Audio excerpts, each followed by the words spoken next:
puedan hacer en directo, como me gustaría, pues si alguien lo va comentando en la charla y Fernando considera que alguna es mejor atenderla en el momento, pues agradezco que me lo diga y ya está, para no estar haciendo un monólogo de lo que es la conducción autónoma. Bueno, no voy a dar mucho preámbulo, un poco solo el esquema de la presentación, es una presentación divulgativa. Esperad que tengo un mensaje ahora, realmente quiero confirmar si alguien tiene problemas de que me está escuchando, porque me están saliendo unos mensajes de Zoom de problemas de audio. Es que no he dado audio, o sea, no he dado audio a nadie. Vale, ves que tengo un mensaje aquí que decía que verificara que me estaban escuchando porque tenía el volumen bajo, pero yo lo tengo bien, ¿no? Me escucha bien. Yo te oigo perfectamente. Vale. Bueno, retomando, es un esquema general de la presentación, es hablar un poco del grupo de investigación en el que realizamos la labor de investigación en conducción autónoma, luego un poco la idea de la conducción autónoma, cómo ha evolucionado hasta hoy, cómo funciona y las líneas de trabajo futuras. ¿Vale? Lo primero dirán por qué alguien de un centro de robótica trabaja en conducción autónoma. Y bueno, la gente no suele caer en cuenta de que un coche hoy en día prácticamente es un robot. La definición de la RAE pues, nos dice que es una máquina que nos ayuda, que nos hace las tareas más fáciles, que imita un poco las emociones, o sea, bueno, en este caso las emociones no, pero las tareas de una persona humana. Y si vemos esto, se nos vienen a la mente pues los robots de juguete, los robots que desactivan minas, este tipo de robots. Pero si digo que un coche es un robot, mucha gente, sobre todo cuando hablas con gente joven, de los estudiantes, en las universidades, cuando intentas captar talento, piensan que uno está hablando de los Transformers, que son los robots 9, que se 10. le viene a la gente a la vida. ¿Hay alguien con audio que se escucha? Seguir. Vale, Estoy tratando de controlar todo lo... vale. Gracias, Fernando. Bueno, y no es solo eso. Los vehículos pueden ser convertidos en robots y de hecho esto fue la idea que llevó al origen del programa Autovía con estos dos vehículos que ven en la parte inferior de la diapositiva. Son dos furgonetas eléctricas que en el antiguo Instituto de Automática Industrial decidieron transferir toda la tecnología de robots móviles que se habían desarrollado en robots de interiores a los primeros vehículos autónomos que hubo en España, que fueron estos dos dentro del programa Utopía. Esto ha ido evolucionando hasta hoy. Los fundadores ya no están en el grupo, ya se han jubilado y hemos entrado otras personas. Yo estoy en el grupo desde el año 2009 y actualmente pues el responsable del grupo es Jorge Villagrá, que está en la foto a la izquierda. Luego hay dos investigadores postdoctorales que son Antonio Artuñedo y yo. Luego tenemos tres estudiantes de doctorado y otros técnicos de investigación que nos ayudan en la labor del día a día.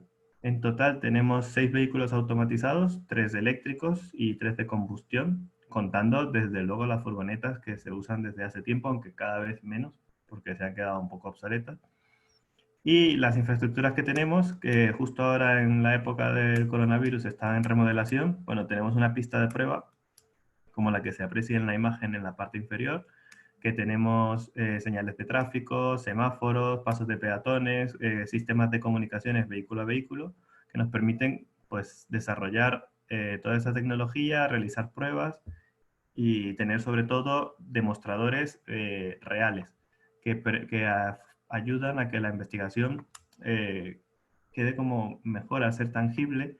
La gente te cree o si piensa ya que es algo que no se queda solo en ideas vagas y en simulación. El coche más moderno que tenemos es este coche amarillo que es un DS3, que ven en la parte de abajo, aunque esto es solo una pincelada de la instrumentación que tiene, que ya la comentaré un poco más adelante. Si alguien quiere información del grupo, está todo en la página web, que es autopia.car, de Centro de Automática y Robótica, .upm-csic, al ser un centro mixto.es. En cuanto a las demostraciones relevantes que hemos realizado en el grupo hasta ahora, pues a lo largo de estos años, con los distintos vehículos, se han desarrollado distintas maniobras como control de crucero adaptativo, gestión de intersecciones, adelantamientos basados en comunicaciones, gestión de incorporaciones, como las que se ve en en el vídeo del medio a la izquierda, sistemas de frenada de emergencia, etcétera. Un sinfín de escenarios y situaciones a las que un vehículo tendrá que enfrentarse una vez que esté en escenarios reales, en las carreteras reales. El, la participación en el GCDC en el año 2011 fue un hito para el grupo porque fue la primera vez que se participó en un evento de distintas instituciones en la que cada uno tenía que aportar su sistema de conducción y un sistema de comunicaciones, y la idea era ver la interoperabilidad que había entre estas arquitecturas. Tal y como pueden ver en la foto de la derecha, cada uno de estos coches es distinto, desarrollado cada uno por un equipo, y tenían que cooperar para hacer una conducción cooperativa a lo largo de una autovía que está en Helmond. En esa competición quedamos en el quinto lugar, y fue un hito para bueno y para malo, porque para bien pues fue la primera demostración cooperativa, y luego para mal porque nos permitió encontrar algunos fallos o errores que había que corregir en la arquitectura del vehículo, que nos han permitido mejorar hasta lo que tenemos hoy en día. Luego, en el año 2012, hicimos lo que fue la primera demostración de conducción autónoma en España, que fueron 100 kilómetros que se recorrieron desde San Lorenzo del Escorial hasta Arganda del Rey, siguiendo el recorrido que ven en el mapa, eh, que fueron prácticamente todos, salvo un trozo que había un túnel y el sistema no garantizaba el 100% de fiabilidad, por lo que se desactivó en ese momento. Pero casi todo el recorrido se hizo de forma autónoma, alcanzando velocidades de hasta 100 kilómetros por hora. Y bueno, ahí aparezco yo simulando que leo un libro, porque reconozco que estaba bastante atento a lo que hacía el vehículo, porque era la primera prueba que hacíamos en carretera real. En esta prueba utilizábamos dos coches, que lo van a ver ahora, más adelante en este vídeo. El primero de ellos hacía un poco de mapa o trazaba una guía, porque no trabajábamos en percepción, sino solo en control, de por dónde estaba el camino libre y cuál era el que se debía seguir. Y luego, utilizando esa información, el vehículo de detrás planificaba su trayectoria y intentaba seguir, no imitando exactamente la ruta del vehículo delantero, sino haciendo su propia planificación como haría normalmente. Por seguridad pueden ver pues, que íbamos vigilados por la Guardia Civil, porque era la primera prueba que se hacía en exteriores. Teníamos coches patrullas, motos que impedían algunas interferencias de otros vehículos, pero bueno, fuimos capaces de hacer el recorrido pasando por debajo de túneles, a pesar de que estábamos basados en sistemas GPS. Íbamos combinando información de distintos sensores para poder lograr en el año 2012, ya hace 8 años, que se dice pronto, que hacer esta primera demostración. Luego, he contado un poco lo que es Autopía y lo que hemos hecho un poco por encima, pero la idea no es de Autopía. Esto ya viene de antes. La primera vez que se habló de conducción autónoma fue en el año 39, bastante tiempo ya, en la feria de Futurama, donde intentaban imaginar cómo sería el futuro. Esta foto, bueno, es porque no es, de ahí viene el nombre de Futurama, de la serie similar a Los Simpsons, pero era una feria donde dieron ideas de cómo sería la vida en el futuro, y fue la primera vez que se habló de unos vehículos que utilizarían carriles similares a los trenes para guiarse. Sin embargo, no fue hasta el año 77 donde se hicieron las primeras pruebas con un vehículo que iba más o menos de forma autónoma. Es decir, para esta prueba lo que hicieron fue colocar una línea de sensores en el lateral del vehículo y controlaban su velocidad manteniendo siempre una distancia o una separación a la mediana de la carretera. Y así eran capaces de guiar el vehículo de forma más o menos autónoma. Después de eso, la idea quedó bastante en el aire, simplemente era ciencia ficción, hasta que llegaron las ideas más reales y sobre todo la financiación en Estados Unidos, cuando en el DARPA decidieron darle $1 millón a la primera persona que atravesara un desierto de forma autónoma. En el año 2004, la primera edición, ningún vehículo fue capaz de realizarlo, todos quedaron a medias, y ya en el año 2005 la Universidad de Stanford fue capaz de completar el recorrido totalmente autónomo a lo largo del desierto. Esto fue un hito porque, bueno, ya se vio que era posible, que la tecnología ya estaba aquí para lograr esta idea de conducción autónoma, y no sorprenderá que luego el líder de este proyecto, el de la Universidad de Stanford, fue quien se fue a Google para el desarrollo de todo lo que es la conducción autónoma en Google. Luego, otras ideas, bueno, en el año 2012 ya hicimos nosotros la demostración de Autopía. En el año 2010 la Universidad de Parma hizo un recorrido desde Parma en Italia hasta Shanghái de forma autónoma, siguiendo una idea más o menos similar, combinando un total de 4 vehículos, donde 2 de ellos iban cada uno de 2 en 2, no iban todos circulando a la vez, pero era una idea similar para demostrar la viabilidad de la tecnología. Y en el año 2012 en las carreteras de Barcelona, que es la foto que está abajo a la derecha, se hizo una prueba ya de lo que era un sistema de control de crucero adaptativo o platooning que combinaba distintos vehículos liderados por un camión en la que todos hacían un convoy, liderados por el primer vehículo, totalmente de forma autónoma. Esto fue parte del demostrador del proyecto Sartre que se hizo en Barcelona. Y hoy en día, pues ya hay algunos prototipos en el mercado. Los más conocidos, por supuesto, son Google, que ya se trasladó a una empresa paralela que se llama Waymo, que tiene vehículos como el que ven en la izquierda. Luego está Tesla, que incorpora distintas capacidades de conducción autónoma, no totalmente autónoma, pero sí algunas capacidades. Y luego Uber, que también tiene distintos vehículos instrumentados con estas capacidades. Al ver estos vehículos ya en las carreteras, nos hace pensar que esto ya está resuelto, que ya está todo listo, no hay nada más que investigar y ya esto está 100% Esto está mal, ¿eh? disponible. No obstante, Pero realmente lo que ha hecho esto es que nos ha visto que hay todavía mucho trabajo por delante, sobre todo al ver que ya hay accidentes de vehículos autónomos que han provocado víctimas mortales. Un ejemplo es el caso del accidente del Tesla, en la que falleció el conductor que iba distraído viendo películas de Harry Potter mientras que el vehículo iba en modo autónomo. No obstante, el sistema de visión falló al detectar un tractor que se confundió con el cielo y provocó la colisión porque no reaccionó a tiempo ni el conductor ni el vehículo.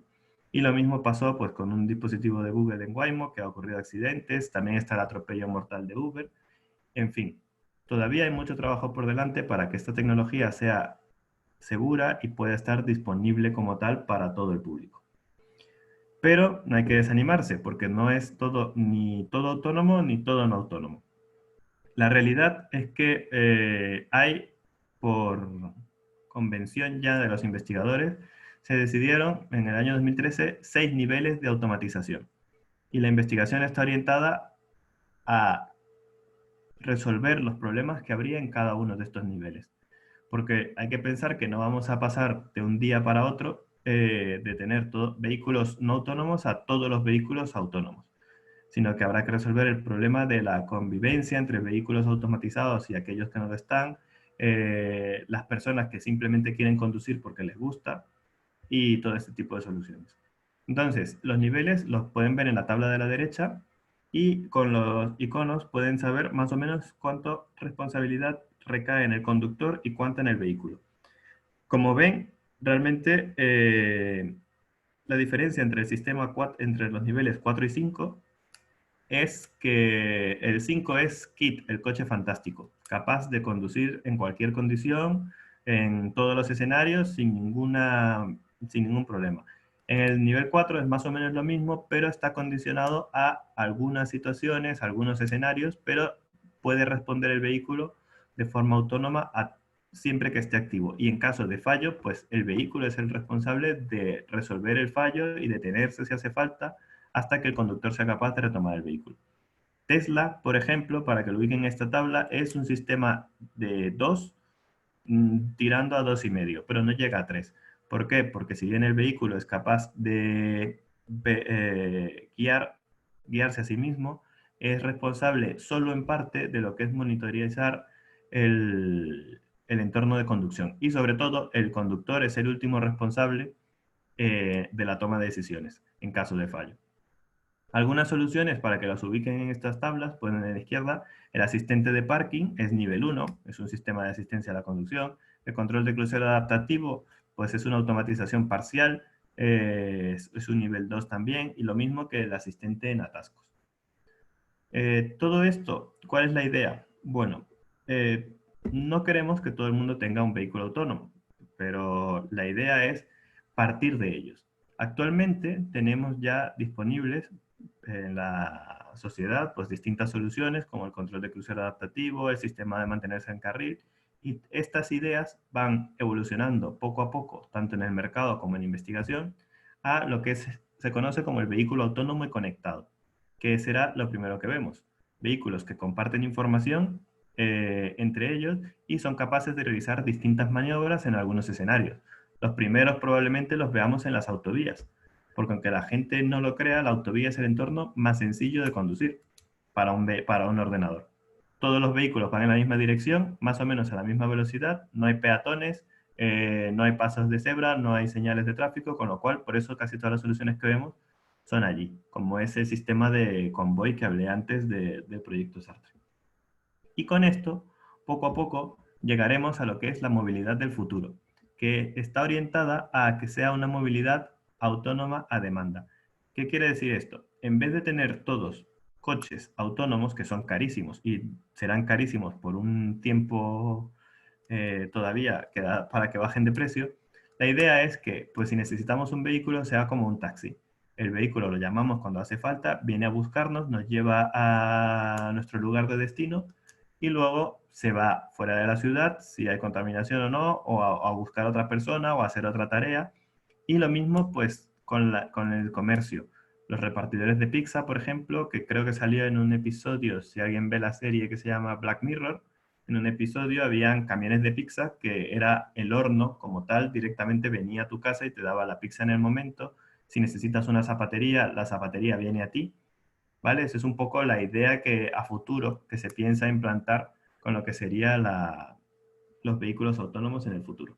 Pero, insisto, esto va poco a poco y aunque pone aquí que es después del 2030, yo diría que todavía falta un poco más de tiempo para ello. Pero bueno, ¿por qué dedicamos tanta investigación a lo que es la conducción autónoma? Por el impacto que tendría esto en la sociedad.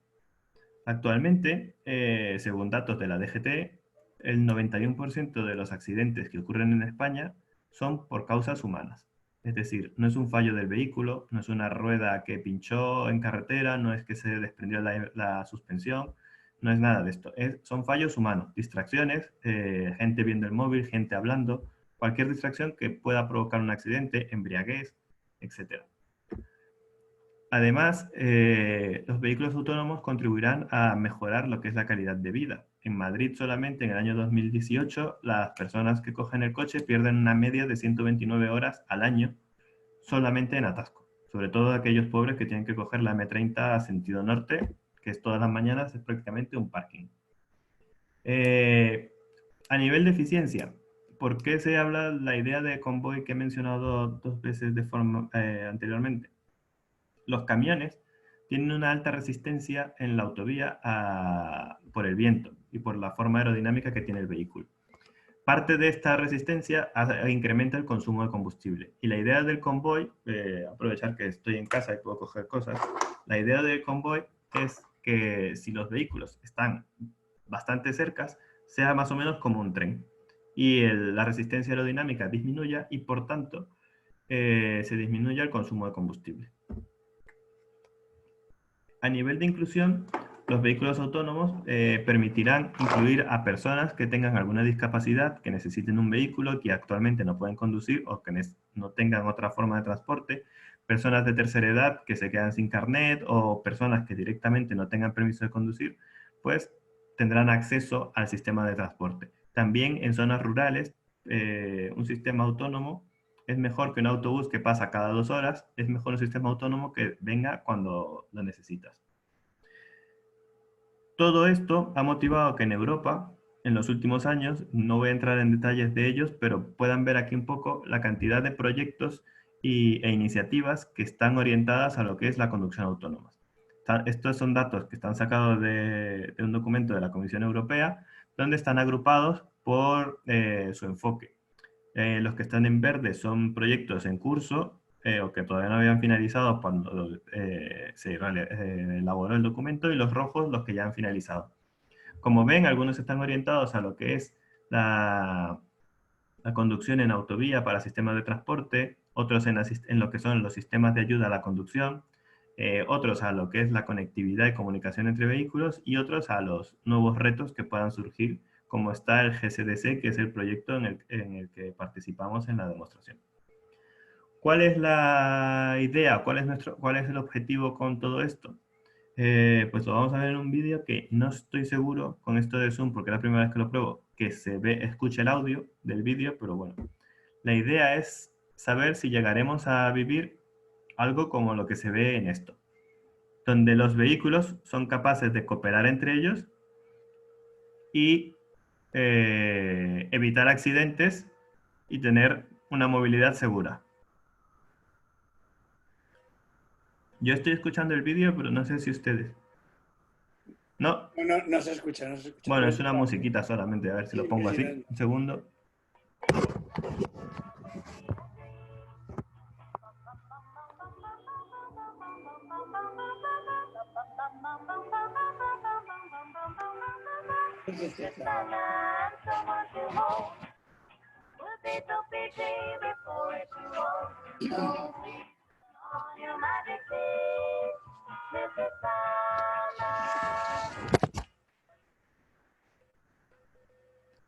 Bueno, no sé ustedes, a mí personalmente me dan bastante angustia ver el vídeo normalmente. Sé que es un montaje, está claro que es un montaje, no está grabado en realidad, pero bueno, no sé yo si llegaremos a tanta cercanía entre los vehículos. Ahora, esto es todo lo bueno que es la conducción autónoma, toda la iniciativa que está allí, pero realmente hay que entender un poco el cómo funciona la idea, ¿vale? Que es la siguiente parte de la presentación. Cuando pensamos en cómo funciona, o buscamos en Google cómo funciona un vehículo autónomo, encontrarán un diagrama como este.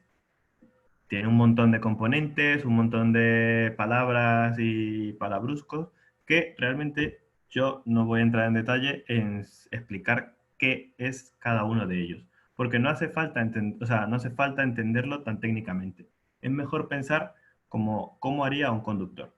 Entonces, lo primero es el punto de partida. ¿Cómo es un vehículo autónomo? Bueno, en nuestro caso, el vehículo es un vehículo comercial, es un DS3 que nos ha proporcionado Citroën en colaboración con el centro. El vehículo está instrumentado con algunos sensores, como el GPS, que lo pueden ver en la parte central del vehículo, arriba, la antena. Luego tenemos una cámara de visión estereoscópica, un LiDAR en la parte delantera del vehículo. Actualmente también tenemos otros dos LiDARes en el techo, apuntando hacia los laterales, pero la foto no está actualizada. Luego, en la parte interna tenemos dos pantallas, una para programar, que es la pequeñita, o para adaptarlo a las demostraciones, y luego la interfaz de usuario, que está compuesta de una tablet, que es una interfaz similar a lo que a lo que tiene Tesla, algo que sea amigable para el conductor o para cualquier persona que lo está utilizando. Y luego en el maletero tenemos una estructura porque tenemos dos ordenadores. Uno de ellos es un ordenador convencional pero adaptado al vehículo, donde se ejecuta todo el control. Y luego un sistema de cómputo en GPU desarrollado por NVIDIA, donde se hace la parte de la percepción y la fusión sensorial de los datos. ¿Vale? Y luego la interfaz de usuario, pues simplemente un sistema de interruptores que permite activar o desactivar cualquier sistema. Luego, en el lado derecho, ven un poco la automatización que tuvimos que hacer, porque ya digo, es un vehículo comercial, no viene con ningún sistema que permita controlarlo desde un ordenador, y se le acopló directamente un motor a la columna de la dirección, que está la foto allí, pero realmente eso está cubierto por seguridad para que no vaya a caer ahí ni la pierna ni la mano del conductor.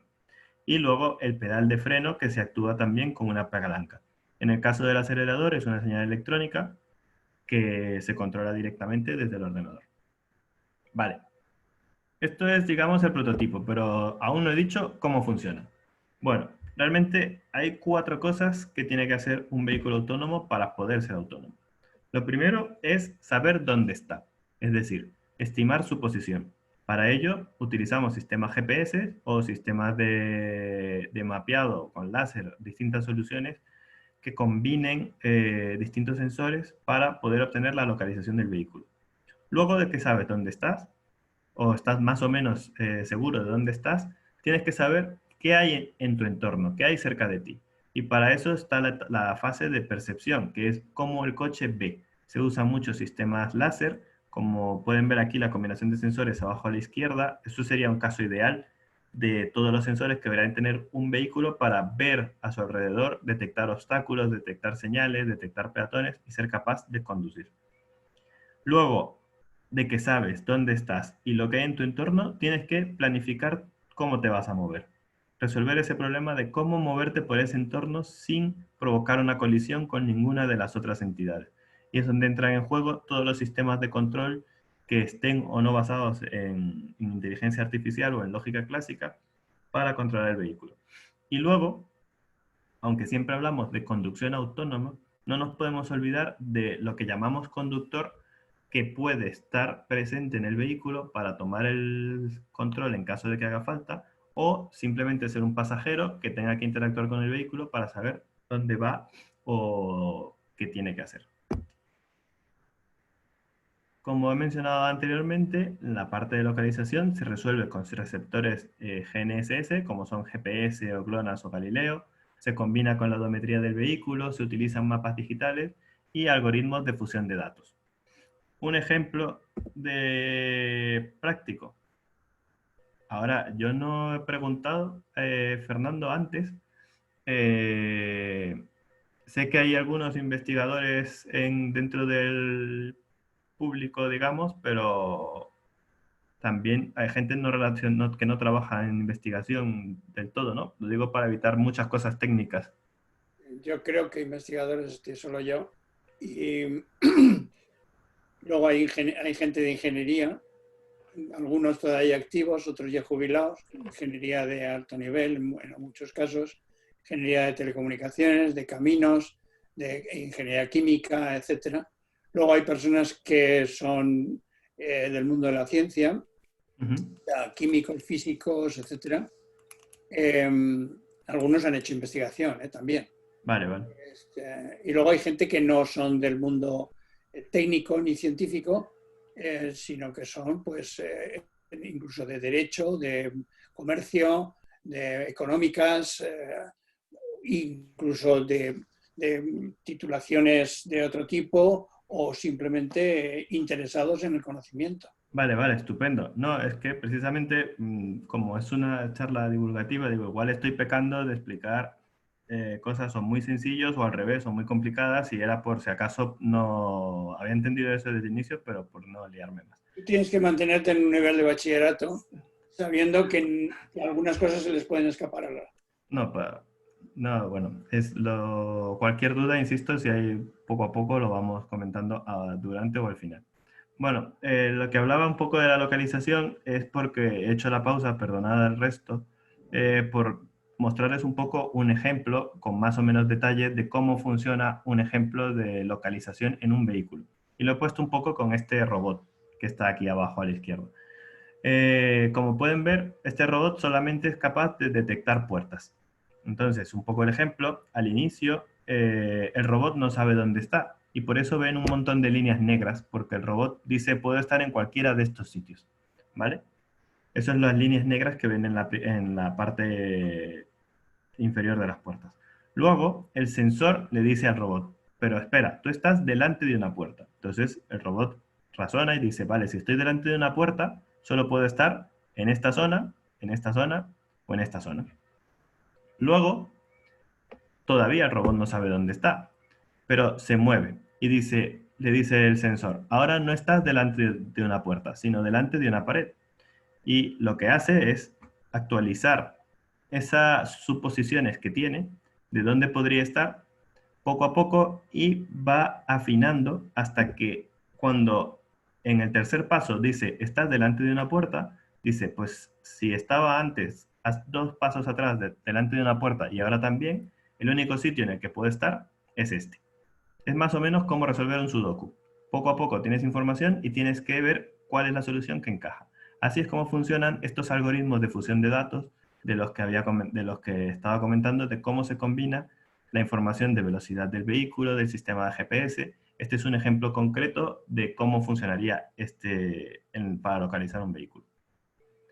A nivel de lo que es la percepción, pues, como he dicho, los vehículos autónomos suelen combinar distintos sensores, como son cámaras, LIDAR. Un LIDAR es equivalente a un sistema de radar, pero en vez de utilizar sonidos, utiliza luz o rayos láser, ¿vale? Lo que ve un LIDAR es esta foto que está a la derecha.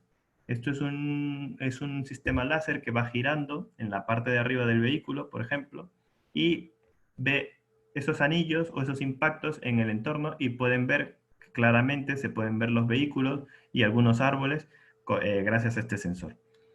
Además, toda esta información se combina con mapas digitales que permiten, más o menos de forma similar a como el robot con las puertas, saber que si estás viendo un edificio con tal árbol y tal lago, por ejemplo, saberte ubicar en una zona de un mapa digital. Y además todo esto se combina con sistemas de inteligencia artificial.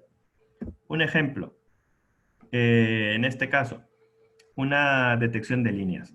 La detección de líneas es una tarea que actualmente es nada compleja. Cualquier persona con un ordenador y una cámara, incluso web, lo puede probar en su casa.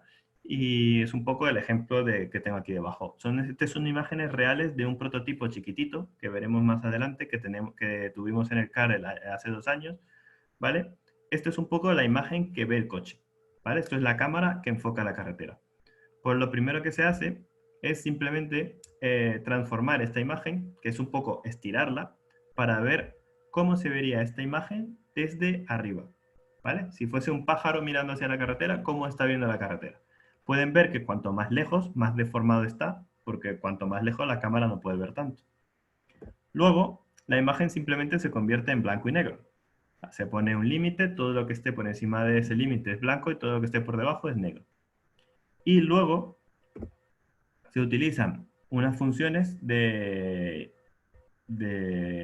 tratamiento de imágenes que no voy a explicar ahora, pero que son algoritmos que están diseñados desde hace bastantes años, no es una tecnología nueva, para detectar las líneas en esta imagen, ¿vale? Que es lo que pueden ver al final. Pueden ver que las líneas están detectadas, la del lado derecho en azul, las centrales en verde, y las dos líneas que ven indican lo que sería el centro de estos carriles, ¿vale? Esto es cómo funciona un algoritmo básico de detección de línea. Y aunque no he entrado en muchos detalles, insisto que son soluciones que están, o sea, tecnología que está desarrollada desde hace tiempo, pero ahora es que se está adaptando un poco a esto. Cuando digo que es tan básico, es que no hace falta un ordenador muy complejo. Lo pueden ver en estos vídeos aquí debajo. Ven en la izquierda el cochecito, que tiene un sistema de cómputo encima, que es como un robot de juguete, no tiene mucha capacidad, y tiene una cámara en el techo. Esto formó parte de una competición organizada por SEAT, donde lo llevaban alumnos de máster, donde resultamos ganadores en primero el segundo lugar en el año 2017 y primer lugar en el año 2018. El sistema que expliqué anteriormente es el que utiliza este vehículo para detectar las líneas y guiarse y mantenerse siempre en el carril, y en el vídeo de la derecha lo pueden ver igual en funcionamiento. Pueden ver la imagen que está viendo el coche y cómo va detectando las líneas de la rotonda, las líneas del carril central, y se va manteniendo siempre dentro de este carril. Esto es simplemente por ver cómo es esa plataforma. Y esto mismo es lo que luego trasladamos al vehículo real. Esto sí ya es en nuestro coche amarillo. Pueden ver aquí en la imagen de la derecha en grande lo que es la cámara, lo que vemos desde dentro de la cabina del vehículo, y la detección de líneas que da una zona verde de seguridad para el vehículo para conducir.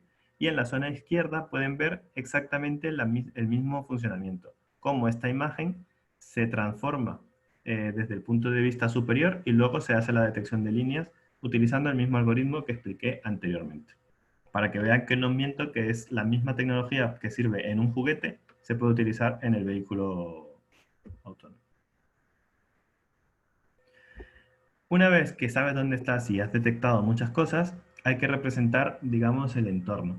Para ello, lo que se suele hacer es mapas que están separados en capas, donde cada capa contiene información. Van desde aquella información que no cambia, como son las carreteras, es decir, que sí cambian, pero que no cambian tan rápido como para que el vehículo lo tenga en cuenta, hasta la información que cambia más rápido. Por ejemplo, si hay obras, se considera que es un cambio mayor. Luego tendríamos lo que es el tráfico real y el tiempo o el estado de las señales de tráfico. Y sobre todo lo que cambia más es la posición de los vehículos. Todo esto se va ubicando en distintas capas, que es lo que luego el vehículo utiliza realmente para navegar de forma autónoma. ¿Cómo ve esto el coche?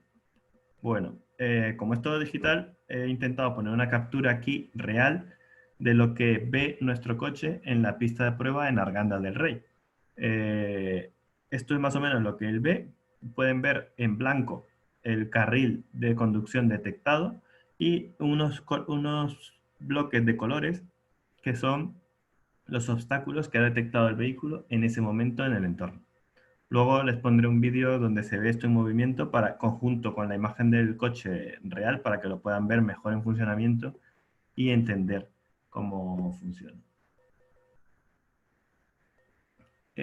Hablaba antes de la planificación, un poco por qué es importante, pues porque un coche no se mueve realmente como un brazo robótico, que puede parar, cambiar de posición y avanzar de otra forma, sino que todas las trayectorias que utiliza un vehículo deben ser suaves y similares a cómo lo haría un conductor humano, sobre todo para evitar accidentes con otros conductores, que no están esperando que de pronto un vehículo autónomo cambie de carril de golpe como que si estuviese en un rally. Por otro lado, tenemos que tener en cuenta que los vehículos van muy rápido, una velocidad de 120 kilómetros por hora en un estornudo, que son 100-200 milisegundos, has avanzado muchos metros, ¿vale? Con lo cual el vehículo tiene que ser capaz de planificar una trayectoria muy rápido. Aquí, por ejemplo, de la derecha están viendo a cámara lenta cómo el coche, una vez que ha detectado un camino o tiene un mapa, va planificando poco a poco su trayectoria desde menos longitud hasta más larga para poderse mover a lo largo de ese camino, digamos. Y luego, a nivel de control, pues se utilizan distintas variables, como puede ser la forma que tiene el camino, ¿vale? Como lo ven aquí en el dibujo, la posición que tengan las ruedas, la velocidad que tenga el vehículo, qué tan desviado está en ángulo y en separación de la trayectoria que quiere seguir, etc. No voy a entrar en detalles técnicos, sino que prefiero que lo vean un poco en funcionamiento. Ahora, todo esto que he contado está en este vídeo. Voy a poner pausa un segundo, mejor, para mostrarles lo que es cada cosa. Abajo a la derecha, ¿vale? Van a ver o están viendo lo que es la imagen de la tablet, esa interfaz que tiene el conductor para indicarle al vehículo dónde quiere ir, ¿vale? Está basada en un sistema de OpenStreetMap que es similar a Google Maps, pero de código abierto, donde pues hemos adaptado un poco la aplicación para que haga lo que nosotros nos hacía falta. Justo encima de esta imagen, que ahora mismo ven un coche con fondo negro, van a ver los obstáculos y la trayectoria que está siguiendo el vehículo. Y en la izquierda son imágenes reales. En la parte superior lo que el coche está viendo con la cámara y en la parte inferior una cámara en el habitáculo para que veamos cómo se mueve el volante y lo que está haciendo el conductor en la tablet, que es lo que se ve del lado derecho. Ahora sí, ya les pongo el vídeo y los voy comentando un poco. Ahora mismo el pasajero selecciona un punto en el mapa y la aplicación automáticamente calcula la ruta, que es la que ven del lado derecho. Esta ruta se le pasa al vehículo, el vehículo la proyecta en blanco en la parte superior y pueden ver cómo el volante, aunque el conductor está allí por seguridad, siempre tenemos conductor por seguridad, todo, acelerador, freno, volante y caja de cambios se está controlando de forma autónoma. ¿Vale? En este caso, se han colocado unas cajas de prueba simplemente para que vean cómo los detecta el vehículo en la carretera. Pueden ver allí del lado derecho cómo está el obstáculo detectado en un color. Primero es granate y ahora es verde más o menos, y cómo el vehículo va planificando esa trayectoria para irse moviendo dentro de la carretera, evitando esos obstáculos. En el caso de un peatón, en este caso el coche no lo evita, sino que frena un poco hasta que ha pasado el riesgo y pueda continuar con la trayectoria. Al no poder hacer una prueba real con todos en Arganda, pues he puesto este vídeo un poco que ilustra lo que sería una prueba en el centro. Tengo otro vídeo, a ver.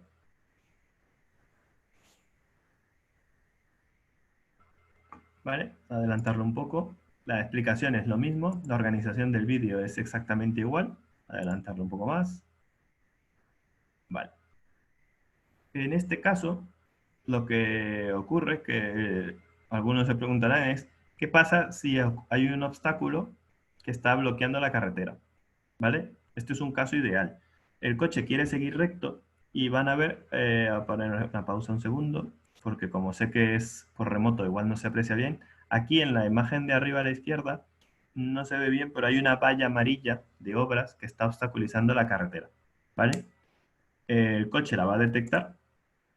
Ahora mismo, como pueden ver aquí abajo, le informa al conductor que el carril está bloqueado. Y como el conductor no toma ninguna otra decisión y el coche sabe que por allí no puede seguir, lo que hace... Uy, perdón. Vale. Lo que hace es planificar una nueva trayectoria que va por otro camino y lo sigue llevando al mismo objetivo. En este caso, lo ha planificado por dentro de la rotonda, ¿vale? Y ahora el vehículo va simplemente a esquivar ese obstáculo por otro camino, en vez de hacer lo mismo que hizo antes, y una vez que atraviesa la rotonda, pues ya llega otra vez al mismo destino. ¿Vale? Un poco para que vean que no es una trayectoria cerrada, sino que el vehículo es capaz de tomar sus propias decisiones dentro de algunos límites establecidos por el usuario. Ahora bien, esto es lo que tenemos nosotros, cómo funciona, y quiero presentarles un poco por qué continúa la investigación y qué es lo que hace falta todavía. Bueno, las principales barreras que tiene esto para llegar al mercado y ser ya considerado una solución desarrollada del todo son varias. Las primeras, a nivel de legislación y de la ética y moral del sistema. A nivel de legislación, todavía no hay una legislación en Europa que permita la conducción autónoma libremente de vehículos en las carreteras. Recientemente, en el año, pone aquí 2015, pero hasta 2017 no se empezó a establecer realmente. La DGT nos sacó una normativa para poder hacer pruebas de conducción autónoma. Pruebas, solo pruebas, no en el día a día, en las carreteras abiertas. Cuando nosotros hicimos las pruebas en el año 2012, se realizó con un permiso especial y por eso teníamos a la Guardia Civil vigilando de cerca, mientras que a partir de 2017 ya se puede pedir una autorización para hacer pruebas. ¿Por qué es esto importante? Bueno, porque ahora mismo, si no hay legislación, en caso de accidente, no podemos saber quién tiene la culpa. El gobierno por permitir la prueba, las aseguradoras, el conductor, aunque no estuviese llevando él el vehículo en ese momento, el fabricante del vehículo o el fabricante del componente autónomo del vehículo. Luego, por otro lado, como he comentado anteriormente, los coches autónomos no son del todo seguros actualmente. Aún les falta robustez a lo que son las condiciones variables del vehículo, del entorno, perdón. Pueden ver en la imagen de la derecha una foto real del accidente que tuvo uno de los vehículos autónomos de Uber, donde colisionó con otro vehículo, pero independientemente de quién tuviese la culpa, el vehículo autónomo no fue capaz de evitar el accidente. Y cuando se le pregunta a las personas, por ejemplo, la confianza que tendrían en un vehículo autónomo hoy en día, aunque bueno, la encuesta es del año 2015, pero eran datos que no han cambiado mucho hasta ahora, 3 de cada 4 personas confesó que nunca en la vida se les pasaría por la mente dejar a un niño solo en un vehículo autónomo para que lo lleve a la escuela, por ejemplo, porque creen que no son seguros. ¿Vale? Y de hecho, es tanto así que casi la mitad de las personas encuestadas contestaron que pensaban que jamás iban a ser seguros los coches autónomos y que esto simplemente era un mito. Con lo cual, todavía hay que ganarse la confianza de los futuros usuarios. Y para ello también hay que trabajar en cómo será la interacción con ellos, tanto dentro como fuera del vehículo, Por ejemplo, cómo comunicarle a un peatón que lo hemos visto y que vamos a frenar, cosa que es habitual cuando vamos a pasar la calle, ver al conductor para saber si está pendiente o no, y si nos lanzamos al paso de peatones o no. Y también es interacción con el conductor. Por ejemplo, el accidente de Tesla que comenté al inicio, si el coche se da cuenta de que hay una situación que no es capaz de gestionar y necesita la intervención del conductor, ¿cómo le vamos a comunicar al conductor en ese momento que tiene que tomar el control del vehículo y qué información le tenemos que dar sin saturarlo? Sobre todo, imagínense que el conductor se estaba echando una siesta y de pronto se despierta y tiene que coger los mandos del coche y evitar un accidente. Entonces, esto es todavía una línea de trabajo en la que hay que avanzar. Y por último, a nivel de coste. Eh, para que se hagan una idea, el vehículo que tenemos nosotros instrumentado más o menos debe estar a nivel de sensores y sin contar la inversión de horas de trabajo en el desarrollo de software, solo a nivel de hardware está perfectamente por los 60-70 mil euros, con todos los sensores que tiene incluidos. Y nosotros no somos los que tenemos más, porque la financiación no es muy grande, y entonces tenemos lo que podemos. Cuando utilizamos, cada sensor Velodyne, por ejemplo, cuesta 8.000 euros.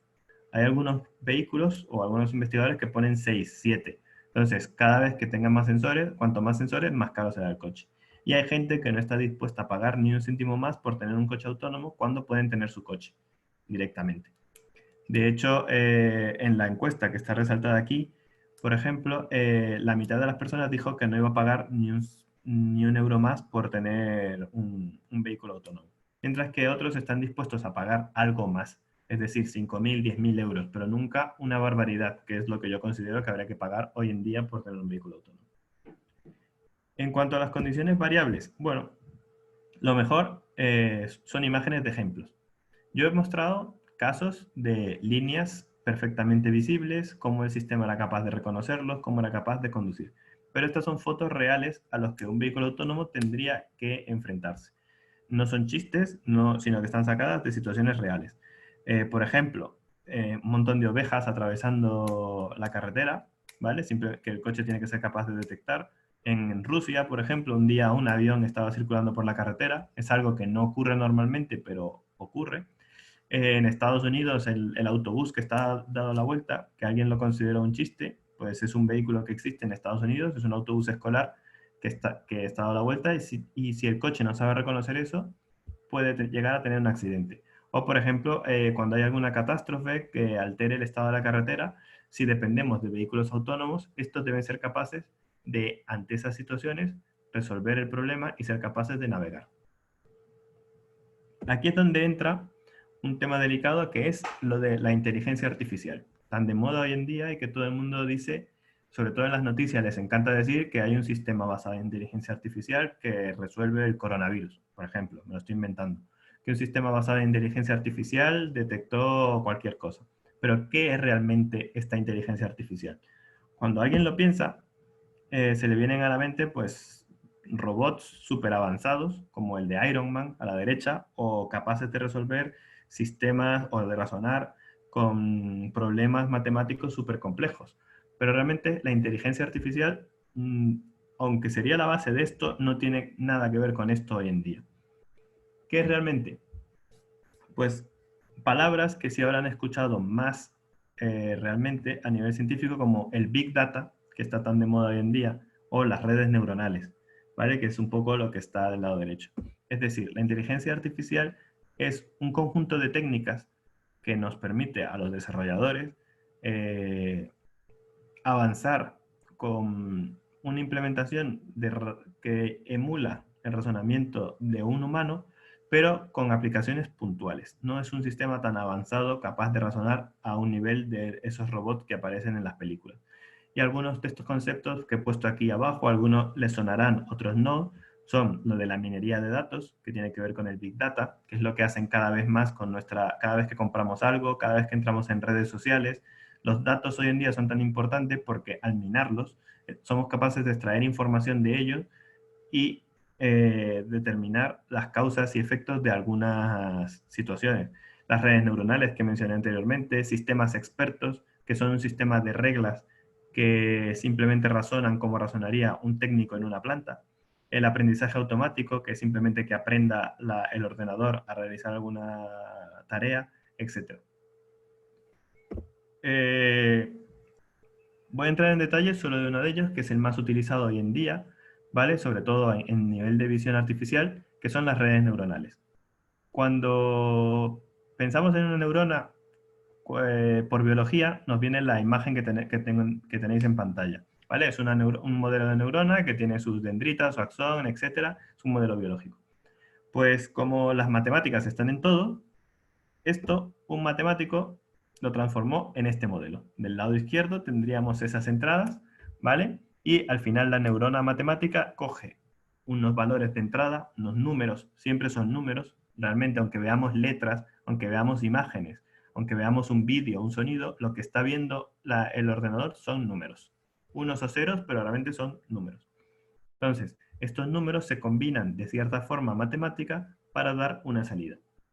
Y una red neuronal es una combinación de muchas neuronas, no tantas como hay en el cerebro, ¿vale? No hay capacidad de cómputo para poner tantas neuronas artificiales en un sistema, pero sí para poner las suficientes para resolver diversos problemas. Ahora, ¿cómo se hace eso? ¿Cómo funciona esta magia de una neurona artificial? Bueno, como he dicho antes, son simplemente ecuaciones matemáticas que se van ajustando poco a poco hasta que nos dan el resultado correcto. Por ejemplo, si queremos hacer una red neuronal que sea capaz de clasificar animales, lo primero que le damos es, en el caso de visión, por ejemplo, una foto de un gato. Y se lo damos a la red neuronal y le preguntamos, ¿qué hay allí? Y la red neuronal nos dice, hay un perro, por ejemplo. Y tú dices, eso está malo, ahí tiene que haber un gato.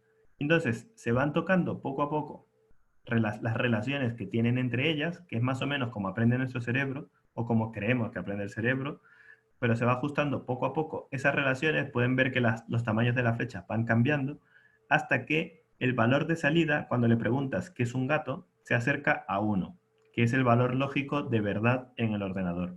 Es decir, a partir de una foto, se tiene que ir tocando poco a poco hasta que la red neuronal sea capaz de decir que efectivamente ahí hay un gato. Pero ¿cuál es el problema?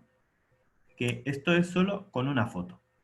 Los gatos, nosotros somos capaces de reconocer distintos gatos de distintos tamaños, de distintos colores, en distintas casas, etc. Entonces, ¿cómo tendría que hacer esto una red neuronal? Pues tendría que entrenarse no con una, sino con varias fotos, para reconocer cada una de las características que identifican a los gatos. Y allí es donde entra la palabra mágica que les digo que está tan de moda hoy en día, que es el Big Data. Necesitamos mucha información para poder entrenar estos sistemas artificiales que son capaces de reconocer gatos en algunos casos o de reconocer patrones de compra, etcétera, hoy en día. Ahora, esto me dirán, vale, ¿qué hace un hombre de conducción autónoma hablando de gatos? ¿Esto cómo se aplica a la conducción autónoma? Pues tal cual como se le explica a la red neuronal anteriormente, donde hay un gato, esto que ven aquí es una red neuronal a la que se le dio una secuencia de imágenes y poco a poco en cada una de ellas se le decía, esto es la carretera, esto es un coche, estos son árboles, esto es el cielo, esto es un peatón, esto es otro coche, etc.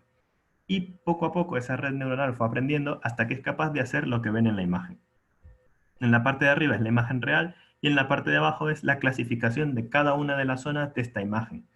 Pueden ver cómo claramente, si vemos solo la imagen inferior, se puede ver que la carretera está un poco en lila, el vehículo, el obstáculo, los vehículos están un poco más oscuros, luego los árboles aparecen en verde, el cielo en gris, etc. Esto es una red neuronal real en funcionamiento de la Universidad de Cambridge, que pusieron sus datos en público para que veamos cómo ve realmente una red neuronal o lo que hace un sistema de reconocimiento. Ahora, esta imagen nos llevaría a pensar que ya está resuelto todo y que es perfecto, pero no. Aún hay mucho margen de mejora porque las redes neuronales van aprendiendo de lo que ven, ¿vale? De la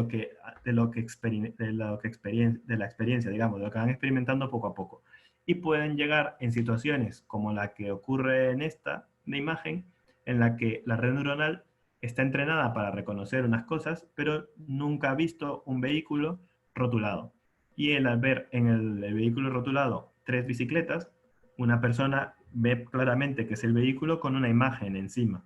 Mientras que la red neuronal dice que hay dos vehículos y encima, dentro de un vehículo, hay 3 bicicletas y una persona. Porque nunca fue entrenado para ver este tipo de situaciones. ¿Cómo lo podemos ver mejor esto? En la siguiente imagen en la que una red neuronal siempre dice que hay un chihuahua. Aunque claramente vemos que unas cosas son un chihuahua y otras son unas galletas o unas magdalenas con chocolate, ¿vale? Pero al ser entrenada simplemente para reconocer animales, la red es incapaz de ver que en esas imágenes no hay un chihuahua, porque se parece mucho a un chihuahua, y la red solo ha visto chihuahuas y dice, bueno, yo digo chihuahua, pero esto creo que se no en España, pero bueno. Bueno, ese perro, porque se parece mucho y este es el peligro que tenemos en la inteligencia artificial. ¿Cómo nos afecta esto? Bueno, un ejemplo. Las dos imágenes del oso panda que ven en la presentación son prácticamente iguales para cualquier persona que esté viendo la imagen. No obstante, a nivel de componentes gráficas, realmente una de ellas tiene un poco más de ruido, como que si la señal estuviese mal. Y esto confunde a la red neuronal que en un principio dijo que era un panda y al ver la imagen con ruido dice que es un mono, y incluso con más confianza de lo que creía que era un panda. Pues esto, si estamos clasificando animales en casa, no hay ningún problema. Pero cuando lo aplicamos a una conducción autónoma, como ocurre en el lado derecho, pueden ver que el vehículo, aunque las imágenes son prácticamente iguales, sobre todo ustedes que las están viendo por videoconferencia, que igual se ven más deformadas, el coche, en el caso de las señales, confunde a otras totalmente distintas que pueden llegar a provocar un accidente.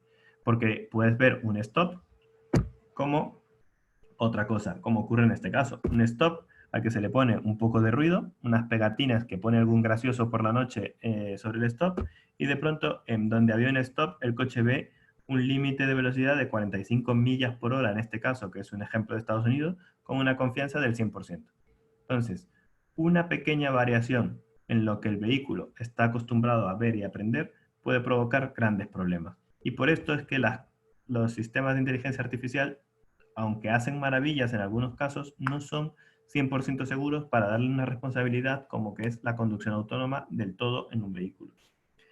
¿Cómo podríamos verificar esto? Pues hay algunos estudios que dicen que tendríamos que hacer pruebas por unos 400 años para demostrar que los sistemas que hoy en día están en los vehículos son fiables al 95% de los casos a los que se enfrentan, lo cual es prácticamente inviable. Otro ejemplo de trabajo que está muy de moda hoy en día es la ética y la moral del vehículo. Los coches, si bien dije que son robots, tendremos que programarles alguna forma de razonamiento a nivel ético.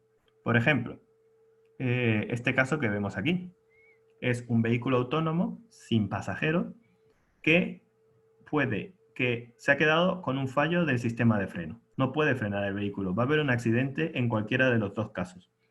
Bien puede el vehículo tomar la decisión de chocar contra la barrera para detener y no afectar a los peatones que están cruzando la carretera bien. Pues en este caso, cualquier persona me dice, vale, el vehículo tiene que chocar. Vale, perfecto. En el segundo caso, no hay peatones cruzando, pero hay pasajeros en el vehículo, pero el semáforo está en rojo para el vehículo. Si lo ven, está en verde para los peatones, con lo cual podría haber un accidente. Pero cualquier persona dice ahora mismo, vale, pero ahora mismo no hay peatones. Con lo cual, la decisión acertada es la de la izquierda, que el vehículo se salte el semáforo y evite el accidente para salvar a las personas. ¿Vale? Hasta ahí vamos bien. ¿Qué pasa ya en este caso sencillo? En el que ocurren las dos cosas.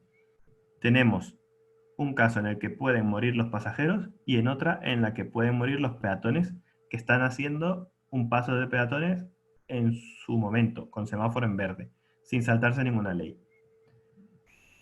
Aquí ya la cosa se pone más complicada, la gente es incapaz de resolver y sobre todo cuando piensas si tú, como eres el dueño del vehículo, que va en el vehículo. Tú serías capaz de comprarte un coche que puede tomar la decisión de tener un accidente para salvar gente fuera. O sea, es decir, que tu coche decida, suena mal decir matarte, pero vamos, que vas a tener un accidente en el que puedes morir porque el coche lo ha decidido. Esto ya frena mucho más lo que es el despliegue de la tecnología a nivel comercial. Sobre todo porque hay un montón de casuísticas que hay que analizar, como por ejemplo, qué pasa si muere un perro o una persona anciana, o si es un niño o una mujer embarazada o un ladrón, o si es la familia del que lo programa o del que va en el coche. O sea, es prácticamente imposible establecer un sistema de reglas que le pueda decir al vehículo cómo resolver todo este tipo de situaciones.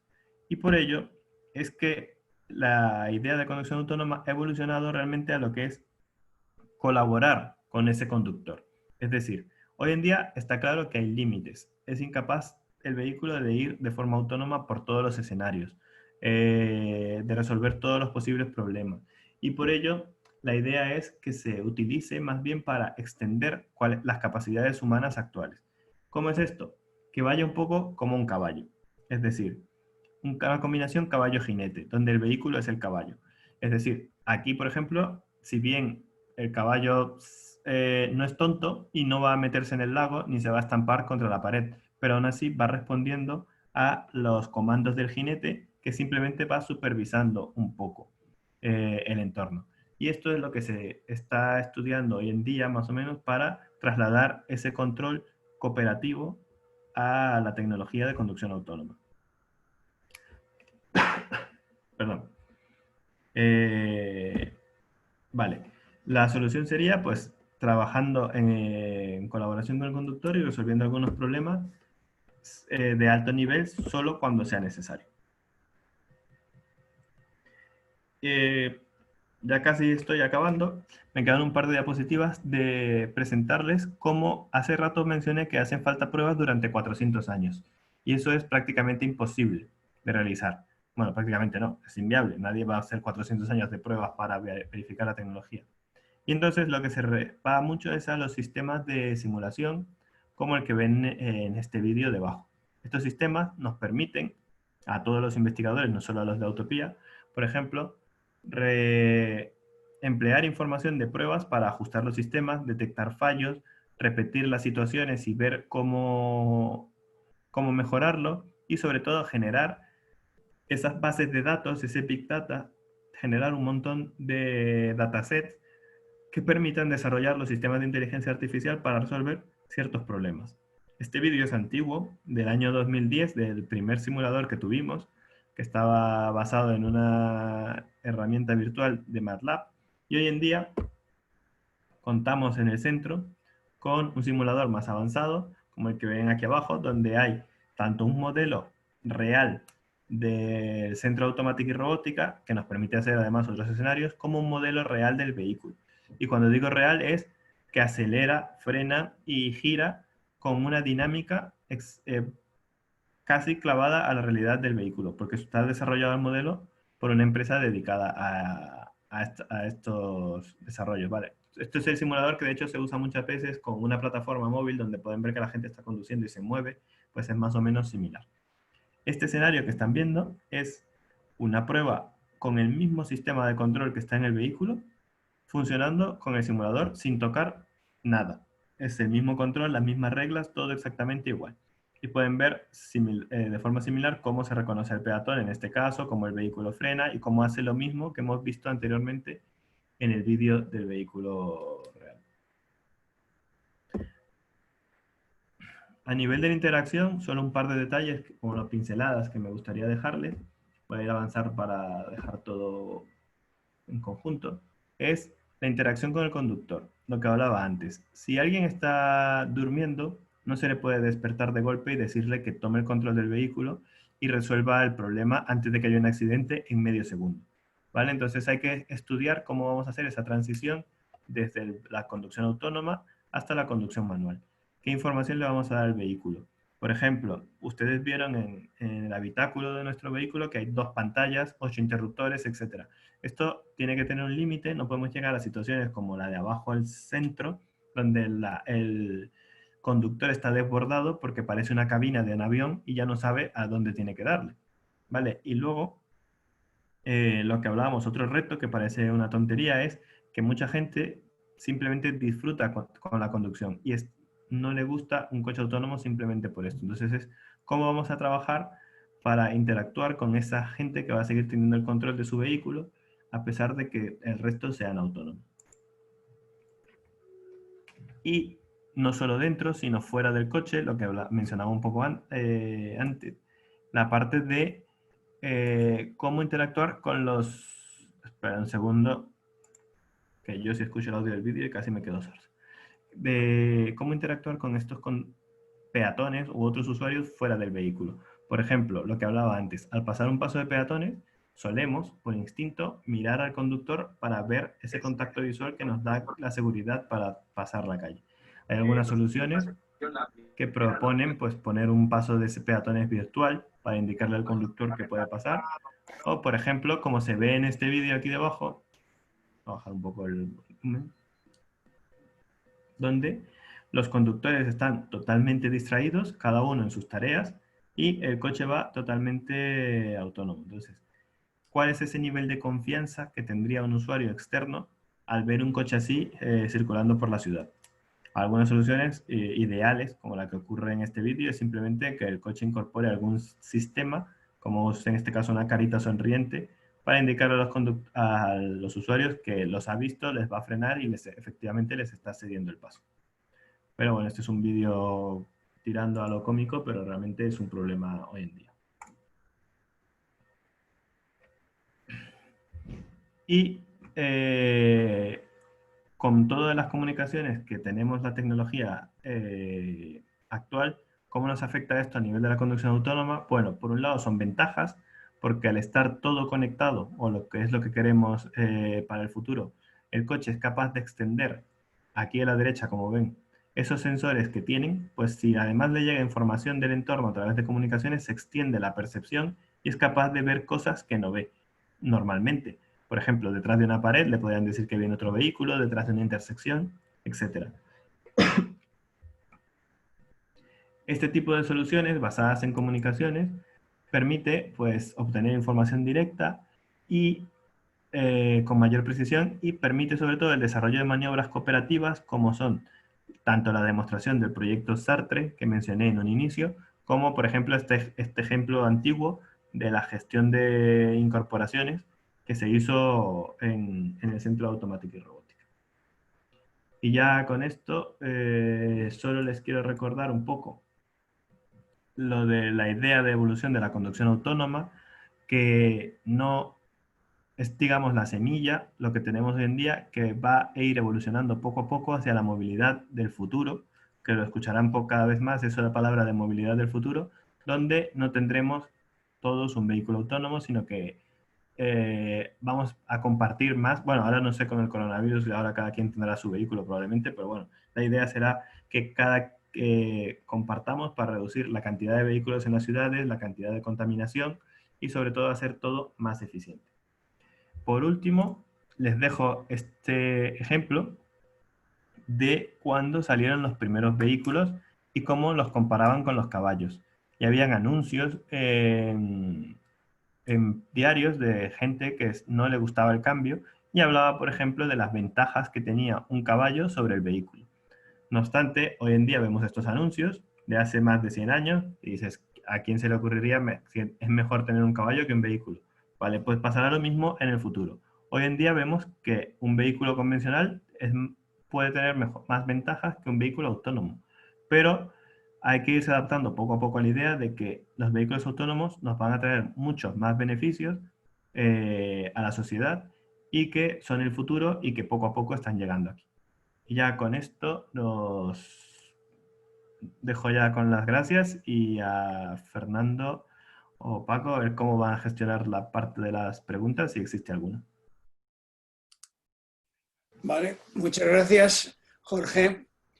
Piensa que hay un gran aplauso por parte de toda la audiencia y seguro que les ha gustado tu charla. Y como ha dicho Paco al principio, y sobre todo para los que os habéis integrado después, al ser más de 15, va a ser muy difícil el poder hacer preguntas directamente.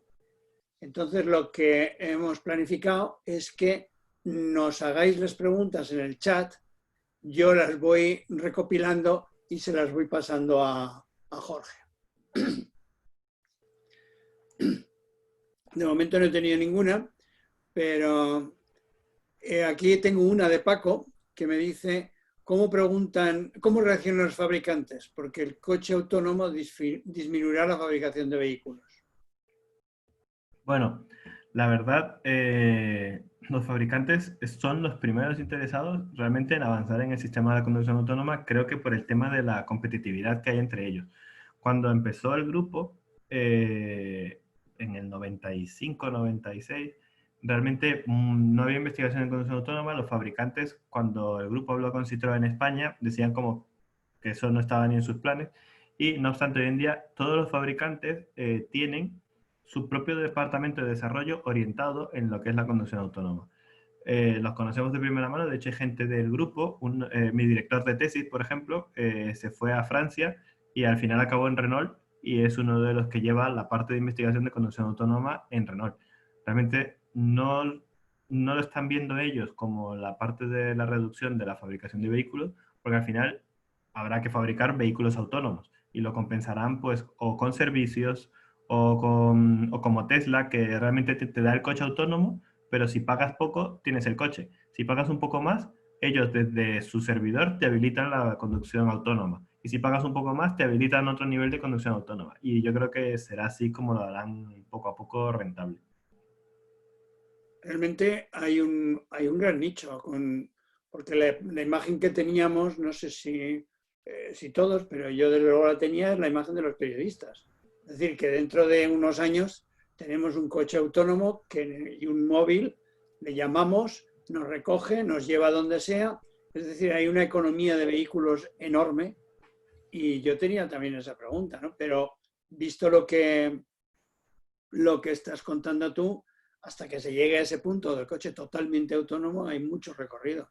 Y por lo tanto son mejoras que se implementan en los coches y es evolución tecnológica. Eso les da dinero a las compañías. Tengo otra pregunta que es de José Antonio, que en estos prototipos, ¿qué tiempo tarda el conductor en tomar el control manual del coche?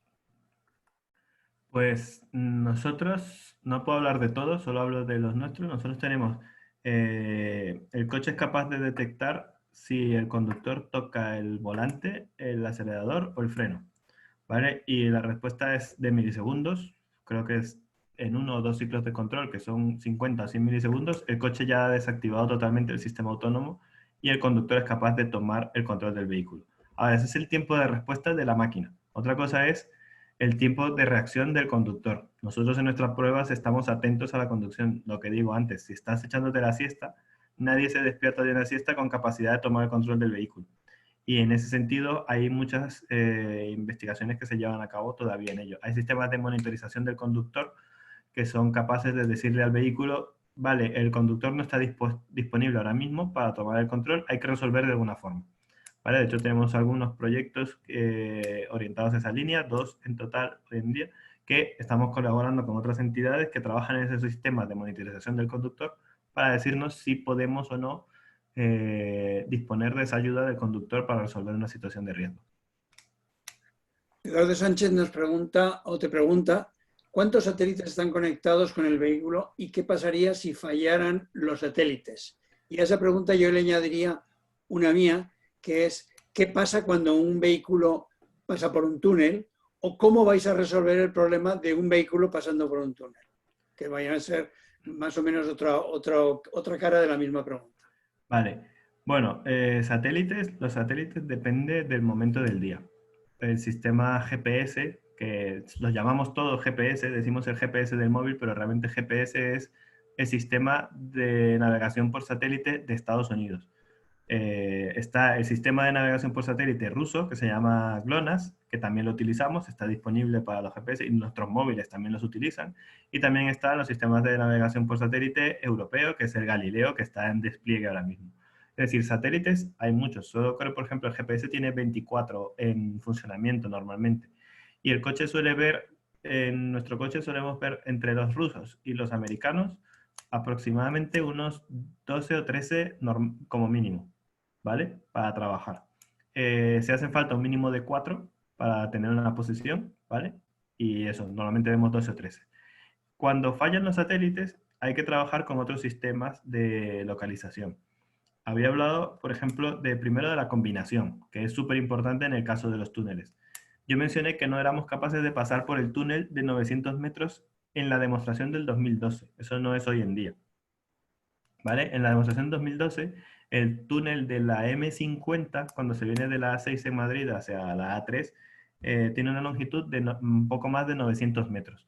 Nuestro sistema era capaz de sortear túneles pequeños y por eso la Guardia Civil nos pidió desactivarlo durante el túnel. Pero ya combinábamos información tanto de la velocidad del vehículo, la odometría, haciendo una integración con el tiempo se puede saber la distancia y más o menos como hablé del robot que se ubica por las puertas, pues combinando distintos sensores podemos saber dónde estamos. Y otra tecnología que hay en esa línea es ubicarse con mapas digitales, sabiendo lo que hay en el entorno. Es decir, si tú estás en tu casa, la casa no las conocemos prácticamente de memoria. Podemos cerrar los ojos probablemente casi todos y caminar de la habitación al baño, dándonos probablemente con alguna pared un poco, pero eso con los ojos cerrados del todo. Eso sería el equivalente a la odometría del vehículo. Y luego, si tenemos además un sensor que nos fuese pitando, está cerca de una pared o no, lo iríamos combinando para podernos ubicar utilizando la información. Entonces, a nivel de localización, hay bastantes avances para resolver esos problemas de cuando pasamos un túnel o cuando no. Muchas gracias, Laura. Y pregunta, ¿cómo reaccionan los seguros? ¿Le vienen a concertar el seguro de responsabilidad? Y Pedro Quílez, relacionado con la pregunta de Laura, pregunta, ¿qué piensan las aseguradoras? ¿Quién sería asegurado? ¿El programador, fabricante o propietario? Vale, pues esas dos preguntas están todavía en desarrollo, por así decirlo. Es decir, las aseguradoras y la legislación, y sobre todo las aseguradoras, son la mayor limitación para que esta tecnología esté hoy en día en la calle. Es decir, tecnológicamente podemos resolver muchas situaciones, pero lo que me he comentado antes, cuando hay un accidente, un vehículo, el coche puede decir SEAT, pero el motor es Volkswagen. La dirección es de un fabricante japonés. El sistema del motor es de otro, etcétera. Realmente es una integración de sistemas de distintos fabricantes que es difícil resolver ese problema de quién es el responsable cuando hay un accidente. Porque podría ser causado por alguien que se haya saltado la norma, pero también te podrían acusar a ti como programador de que no fuiste lo suficientemente previsor para tener en cuenta ese escenario. Entonces, eso es algo que todavía no está resuelto. Hay muchas discusiones a nivel europeo y mundial, pero sigue estando en el aire y todavía no hay ninguna respuesta clara para ello. Muy bien. Bueno, Fernando te hace una pregunta que yo creo que indirectamente algo has contestado de ella, pero que es interesante y es, ¿qué se pretende obtener en un negocio a 400 años vista con una inversión tan grande? Bueno, lo de los 400 años realmente es lo que hace falta para la prueba de validar al sistema al 100%. Pero esto lo veremos o lo vemos ya directamente en la calle antes. Estos 400 años que mencioné yo también se hablaba a un sistema que estaba basado 100% en inteligencia artificial, que es equivalente a una caja negra, que es muy difícil de verificar ante todas las posibles situaciones. Nosotros, por ejemplo, lo utilizamos poco a nivel de percepción, pero nada a nivel de control, porque a nivel de control es mucho más importante obtener esa verificación. Lo que veremos, además, es que esto va evolucionando poco a poco. Como mencioné, hay distintos niveles. No quiere decir que van a ser 400 años para que veamos un vehículo autónomo en la calle. Es poco a poco vamos a ver distintas tecnologías, como antes no había, pero hoy sí el vehículo es capaz de frenar cuando se encuentra un atasco de golpe. Tenemos asistencia de aparcamiento, que empezó siendo un sistema de unos pitos que te avisaban cuando te estabas acercando, a mover solo el acelerador y el freno, y luego ya a mover incluso, perdón, mover primero el volante y luego ya aparcar solo del todo. ¿Vale? Poco a poco vamos a ir viendo soluciones que van a ir llegando a los usuarios y así es como van a sacar la inversión los fabricantes poco a poco. No va a ser de un día para otro que veamos el coche autónomo, sino veremos sistemas puntuales pensados para resolver situaciones puntuales. Otra pregunta que me hace Pedro Quiles. ¿Sería más fácil la implementación en transporte de mercancías? Sí, de hecho hay muchos fabricantes como Volvo y Mack que tienen mucho peso. De hecho, la parte del GCDC, si vieron la imagen, habían 2 camiones. Entre los 9 vehículos participantes habían 2 camiones.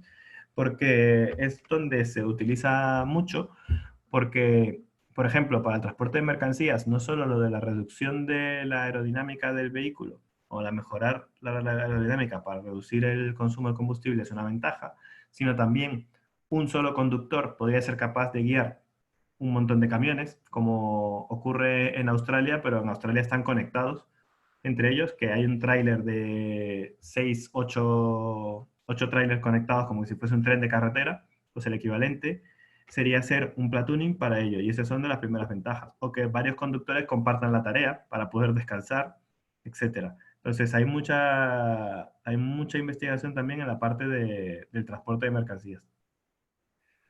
Una pregunta mía. Eh, Estamos hablando del transporte en carretera, pero en aviónica, los aviones son muy autónomos.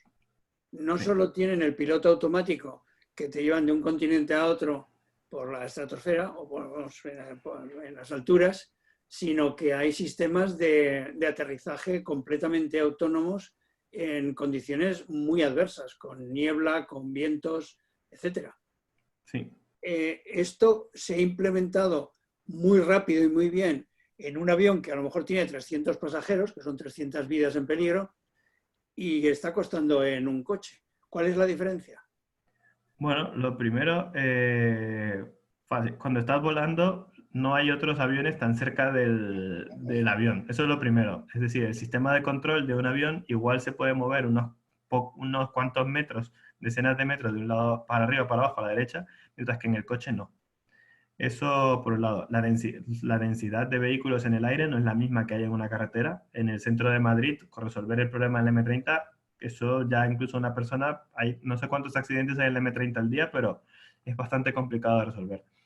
Y luego, a nivel de aterrizaje, si bien hay sistemas de prácticamente los aviones pueden casi despegar y aterrizar totalmente autónomos, los pilotos lo siguen haciendo muchas veces por seguridad, porque una cosa es poner el sistema autónomo en el aire, que si falla, tienes una capacidad de reacción y un tiempo de reacción, y otra cosa es estar aterrizando e imagínate a 10 metros del suelo, el avión dice que no es capaz de aterrizar. Y a ese momento no tener el tiempo de reacción posible para emplearlo. De hecho, muchas veces se utilizan es como sistema de asistencia al piloto. Y sobre todo, eso estaba en la presentación, en la versión en inglés, en español la he quitado. Hay estudios, porque mucha de la información de la conducción autónoma viene de la aeronáutica, para hacer una comparativa y una previsión. Hay un estudio que se hizo en el que se recomendaba la Federación de Aviación de Estados Unidos que no se emplearan tanto los sistemas autónomos porque los pilotos estaban perdiendo capacidades. Es decir, ya habían perdido la costumbre de despegar, aterrizar el avión y controlarlo, y cuando necesitaban enfrentarse a esas situaciones ya no tenían la capacidad de reacción que debería tener un piloto porque simplemente igual ya tenían 2, 3 años sin utilizarlo. ¿Vale? Entonces esto es un problema que hay que evitar también a nivel de conducción. Ya, está claro. Más preguntas. La verdad es que has despertado muchísimo interés con la conferencia, ¿eh? Me Eduardo alegro. te pregunta, ¿crees interesante y cercano el reconocimiento de emociones del conductor de cara a la toma de decisiones del vehículo autónomo? Esto es muy interesante. Vale, pues el año pasado tuvimos, en nuestro caso, ¿vale?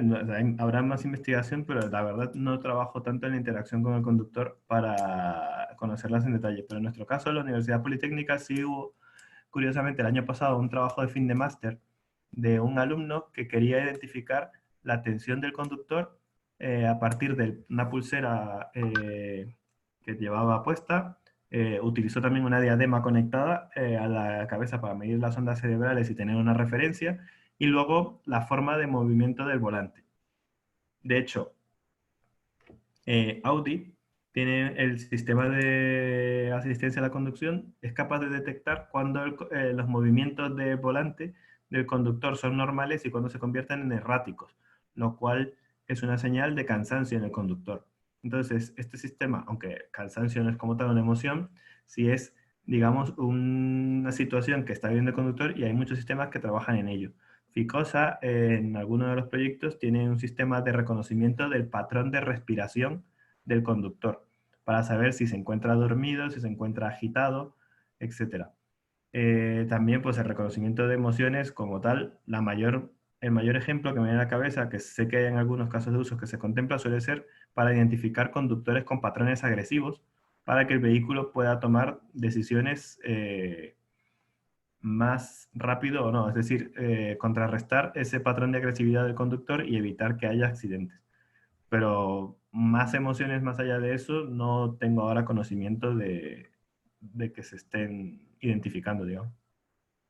Yo creo que vamos a dejar ya la última pregunta porque si no te vamos a agotar. Podemos estar aquí toda la tarde machacándote con un tercer grado. La última es que la pregunta Ángel y te pregunta, ¿se ha estudiado su implementación en el transporte público en ciudades? Sí, de hecho, que realmente está en casi todos los sectores, hay grupos de investigación trabajando y empresas para ello. Hay un prototipo, bueno, no es prototipo ya, prácticamente es un sistema comercial de una empresa francesa que se llama EasyMile, que pertenece a Alstom, que es un autobús pequeño de unos, súper pequeños, más pequeño que las miniaturas de la MT, deben entrar unas 10 personas dentro solo, eh, que es totalmente autónomo y ya es un sistema comercial y se puede comprar. Algunas ciudades ya lo tienen, de hecho en Barcelona se han hecho algunas pruebas, pero dentro de un proyecto, utilizando estos sistemas. Eso sí, es un autobús que andando igual llegas antes, pero ya hay soluciones comerciales para esto. No, mentira, llegan hasta 20 kilómetros por hora. O sea, sí son un poco más rápido que una persona andando, pero no es un autobús como uno grande de transporte que hay ahora mismo comercial, pero sí hay mucha investigación en ello. Lo que pasa es que hay otro problema, que sí pasa mucho cuando te metes con el transporte público y que lo hemos experimentado nosotros. Cuando das una idea de coche autónomo, la gente no lo ve tan mal porque, bueno, cada quien decide si se compra o no un coche autónomo, si lo quiere o no lo quiere. Pero cuando hablas de un autobús autónomo, lo primero que te saltan es todos los conductores de autobús que se van a quedar sin trabajo. Y entonces eso es otro problema que hay ahora mismo también para eso. No solo la tecnología, sino a nivel de la sociedad. Pero sí, a nivel de transporte hay muchas, o sea, sí hay iniciativas que están orientadas a llevar la conducción autónoma al transporte de pasajeros. Muy bien, muchas gracias, Jorge. Y quiero recordaros a todos los que habéis oído las instrucciones que ha dado Paco y a los que os habéis tenido que incorporar un poquito más tarde, que los que queráis tener información sobre las conferencias que quedan, me mandéis vuestro correo electrónico. Mi correo electrónico es palacio@unizar.es. Está en la publicidad de la conferencia, está puesta. Además, os mandaré una encuesta que en las charlas presenciales siempre hacíamos, y es una encuesta para que respondáis a cómo os ha parecido el nivel, el interés del coloquio, una serie de cosas que no es un juicio sobre el conferenciante. El conferenciante lo tenemos protegido en ese sentido, ¿no? En este caso ha sido excelente. Yo creo que ha suscitado muchísimo interés. Os tengo que agradecer a todos vuestro interés por conectaros y despedir a Jorge. No podemos hacerle un aplauso, pero yo creo que el nivel de preguntas y la cantidad de preguntas que ha habido hablan del aplauso que has tenido. Muchas gracias, Jorge. Gracias a todos también. He vuelto a compartir pantalla porque no lo he dicho antes. Si alguien tiene alguna duda o comentario en general, creo que se está viendo mi pantalla porque ahora